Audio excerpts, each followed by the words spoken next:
Some say the S&P 500 has basically become an AI index, and I get it. That's what's leading the charge.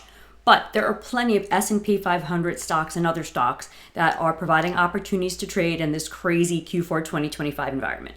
So we're going to dive into stocks that are reporting on Wednesday, October 22nd, 2025, right? Looking at them here on my Wealth Charts panel, we have my earnings panel on the right and the associated stock chart on the left at the daily time frame. I'm HEMA ready. I use price action, market timing, and momentum to boost my trading and that of our trading tribes. So let's dive in. Now, this GE Vernova stock, okay, ticker GEV, is interesting because it's in a larger sideways range, but it's showing that the bull action that led to this range, right, this giant uptrend that was previously in place, is still kind of tilting the scales. So what I would look at is the range from back here on July 22nd to July 31st. That entire thing is what's shaping the consolidation, okay? Not just the low here from September 3rd. So keep that in mind when you're looking at larger ranges and watch the momentum. This is really holding the bull support power zone and my RSI power zones nicely and giving me a sense that depending on how earnings play out, sure, but there could be a decent chance that this September 3rd range holds support and when you start to see another resumption higher from there. Okay, so remember the momentum indicators, the speed behind the market. Yes, they're amazing when the trends are running strong up or down, but they also can give you clues ahead of potential breakouts. All right, Boston Scientific. Listen, I used to work on Wall Street and I was right next to the healthcare guys. And so this is a ticker I heard about all the time. So just for memory's sake, I'm going to look at it. Now, not just for memory's sake, but also based on the chart, you can see that it had a very sharp fall, okay? And it's attempting to recover, but here's the problem with this recovery. It is coming back to previous overbought levels. So that's the thing, overbought and oversold, right? They're not just, two designated areas on the chart. They depend on the current trend. And right now, Boston Scientific is coming back to the bear resistance power zone and coming back towards these August 6th and August 13th lows. Me no likey.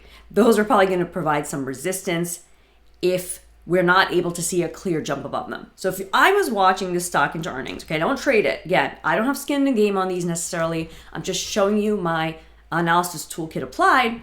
I would want to see a closing break above the August 6th low at 101.60 to get excited about Boston Scientific anytime soon. Otherwise, this is just a recovery relief rally and room for downside. All right. So if you're liking what you're seeing here, go ahead and give this video a like in the buttons down below if you're watching on my YouTube channel, or drop a comment if you're watching on my website. I'm going to keep going. Just want to make sure I'm giving people something useful. Okay. Oh, this is a nice one. All right. So Avery Dennison, ticker AVY. Here we have a situation where we've had a downtrend since mid-July, right? You can see dropped lower, recovered, and that has many moves lower. Now, recently, there's a disconnect between price and momentum. And I'm going to get into that more later in my live workshop. If you happen to be watching this video the day I'm publishing, Tuesday, October 21st at 4:30 p.m. Eastern, you can check the comments below for exactly how you can join that event. And we'll do a little bit more deeper analysis probably there. But I would say that if we can get above the October 3rd high, this is a good one for a lower risk long opportunity. Now, I'm going to take a second to change the time frame to a weekly. We have even more evidence that this is good because we tested the low from the week ending April 7th back here. And that's a platform of support in conjunction with a momentum disconnect. So it's too early to say, and I don't have a crystal ball, but if that keeps pushing up to the upside, you could see this heading towards 180 over the next several months. Okay. Keep going here, and I'm going to go back to my daily chart as well. Oh, this is beautiful. Okay, Teledyne, right? TDY. Here we have a really beautiful return to previous oversold levels. So when a market is in an uptrend, it's going to get oversold at higher levels. Like, it makes sense, right? It's going to play in the upper part of the field in the speed or the momentum of the market. So what I like now is that we're actually breaking above these October 14th and 15th highs. And here, this one, I'm going to give you a forecast. All right, now here's the deal. I am looking at Teledyne to likely trade higher towards 630 by the date I'm highlighting here, November 14th. Now, I don't have a crystal ball. My forecasting techniques can go awry if the underlying cycles change, but those of you who use my loss forecasting techniques, you could probably work backwards to figure out how I got here, okay? So if you look at this stock, that's a great opportunity from where we are now, about 580. So, $50 a room, something to consider. Obviously, you need to protect your positions, and that's beyond the scope of me scanning through all these stocks right now, okay? I'm just showing you where I think they're headed, but we can talk more about that in a future video. All right, keeping it moving, keeping it flowing. Some of these stocks are just churning. Again, not telling me anything super exciting, and that's okay.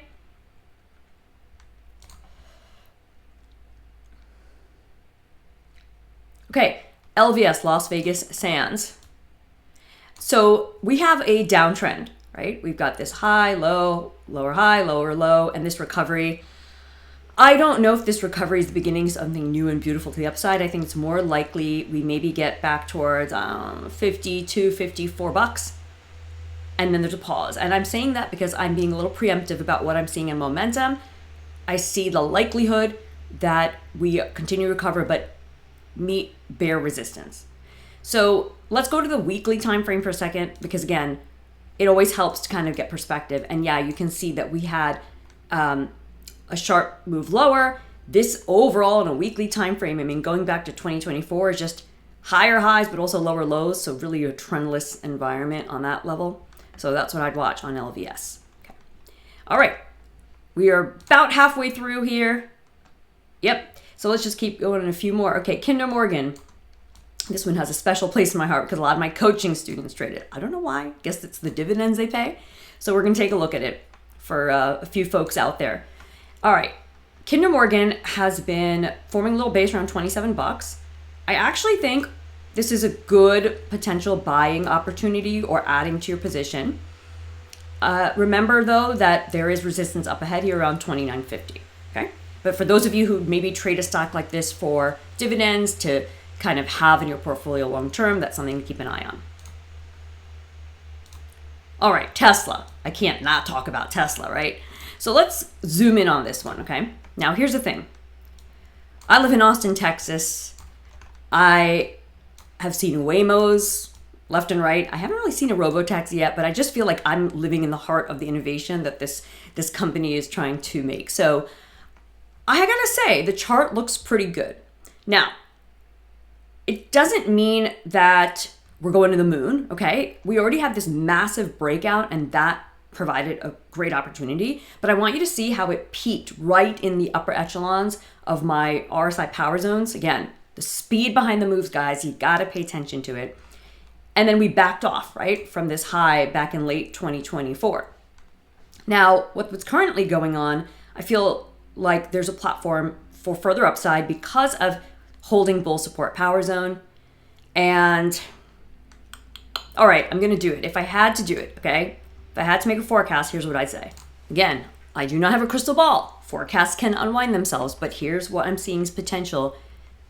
Tesla towards $550 per share by November 11th.